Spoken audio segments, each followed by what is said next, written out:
ఈ చంద్రబాబు బృందానికి ప్రజలకు అన్యాయం చేయటంలో, నమ్మించి ప్రజలను నట్టేట ముంచడంలో ఈ పెద్ద మనిషి చంద్రబాబు నాయుడు గారికి 45 ఏళ్ల అనుభవం ఉంది.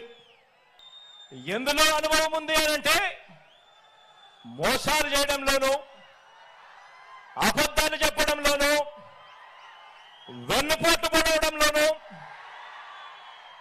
కుట్రలతో కుతంత్రాలలోనూ 45 ఏళ్ల అనుభవం ఉంది పెద్ద మనిషికి. మేనిఫెస్టోను ఎన్నికలు కాగానే చెత్తబుట్టలో పడేయటంలో కూడా ఈ పెద్ద మనిషికి 14 సంవత్సరాల అనుభవం ఉంది. ఎన్నికలప్పుడు మాత్రమే మేనిఫెస్టో గుర్తుకొస్తుంది, రంగురంగుల కాగితాలు గుర్తుకొస్తాయి. ఎన్నికలు అయిపోతూనే చెత్తబుట్టలో పడేస్తారు మేనిఫెస్టోను. ఈ రకంగా 14 సంవత్సరాలుగా ప్రజలను మోసం చేస్తూ వస్తున్నారు. వీరికి కుట్రలు కుతంత్రాలే కాదు, మోసాలు వెన్నుపోట్లే కాదు, అబద్ధాలతో గోబల్స్ ప్రచారమే కాదు, కుటుంబాలను చీల్చటంలో కూడా బాగా అనుభవం ఉందని చెప్పి కూడా మీరందరూ కూడా చూస్తా ఉన్నారు. ఈ మధ్య జరుగుతా ఉన్న పరిణామాలు.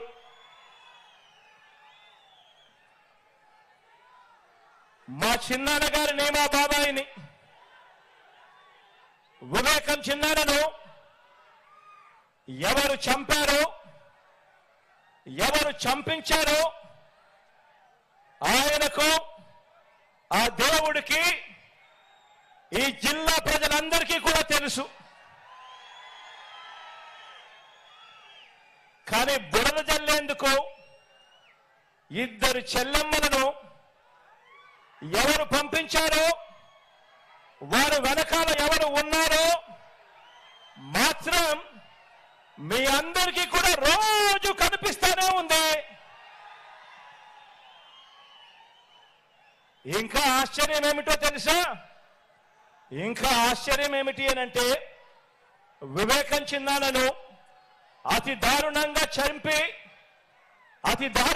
చంపి అవును నేనే చంపాను అని అతి హేయంగా బహిరంగంగా చెప్పుకుంటూ తిరుగుతా ఉన్న హంతకుడు, ఆ హంతకుడికి మద్దతిస్తా ఉన్నది ఎవరో కూడా మీరంతా కూడా రోజు చూస్తా ఉన్నారు.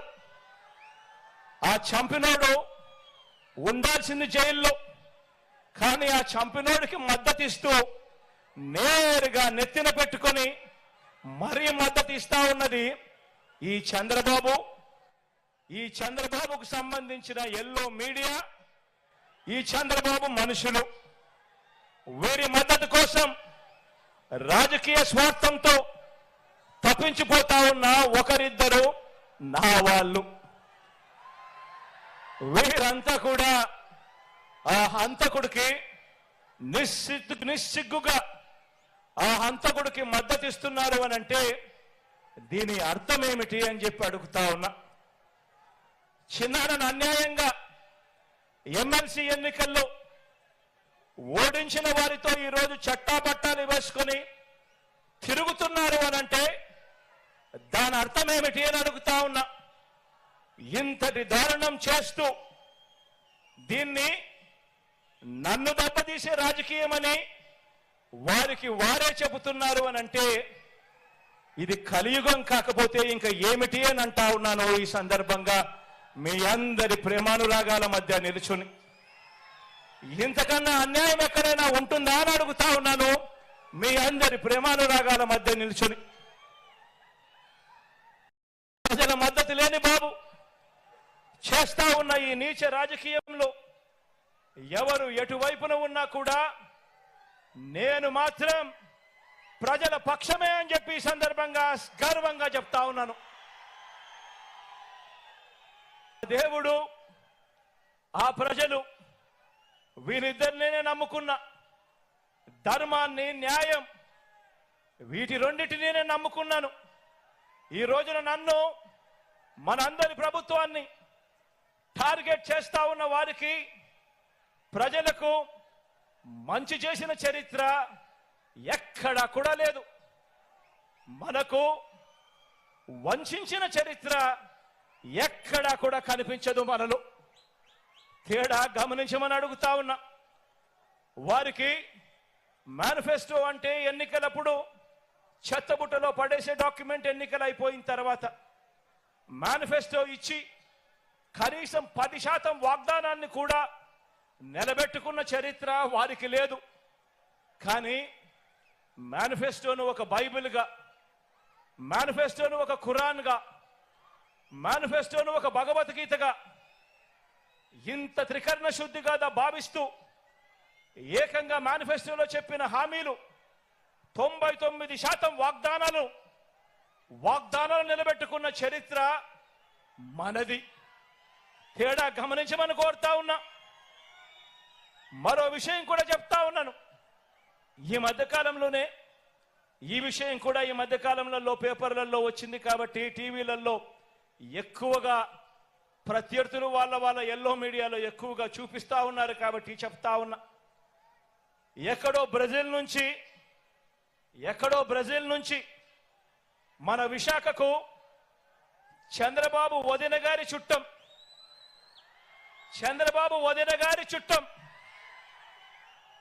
తన కంపెనీకి డ్రై ఈస్ట్ పేరుతో డ్రగ్స్ అంటే మాదక ద్రవ్యాలను దిగుమతి చేస్తా ఉంటే ఈ మధ్య కాలంలోనే సిబిఐ వాళ్ళు రేడ్ చేశారు. ఈ రేడ్ జరిగింది అని చెప్పి తెలిసిన వెంటనే క్షణాల్లోనే ఎల్లో బ్రదర్స్ అందరూ కూడా ఉలిక్కిపడ్డారు. వారి బ్రదర్ దొరికిపోయాడని తెలిసిన వెంటనే దొరికితే తమ బ్రదర్ కాదని, దొరికాడు కనుక వారు మన బ్రదర్స్ అని మన మీద నెట్టేయటానికి కూడా క్షణాల్లోనే కూడా వీళ్ళంతా కూడా రెడీ అయిపోయారు. తీరా చూస్తే వారు ఎవరయ్యారంటే సాక్షాత్తు మన రాష్ట్ర బీజేపీ అధ్యక్షురాలు చంద్రబాబు నాయుడు గారి వదినమ్మ గారి కొడుకు వియంకుడు. ఆ కంపెనీలోనే గతంలో డైరెక్టర్లు, భాగస్వాములు, బాబు బంధువులు, ఆత్మ బంధువులు. బాబు నిలబెట్టిన ఎంపీ అభ్యర్థులకు మరీ దగ్గరగా వీళ్ళకందరికీ బంధుత్వాలు కూడా ఉన్నాయి. నేరమంటూ జరిగితే అది చేసింది వారు, తోసేది మన మీద. ఎక్కడన్నా జరుగు నేరం, ఎక్కడన్నా ఏదైనా జరుగు, బురద జల్లడానికి మాత్రం వెంటనే రెడీ అవుతారు. ఒక చంద్రబాబు, ఓ దత్తపుత్రుడు, వీరిద్దరికి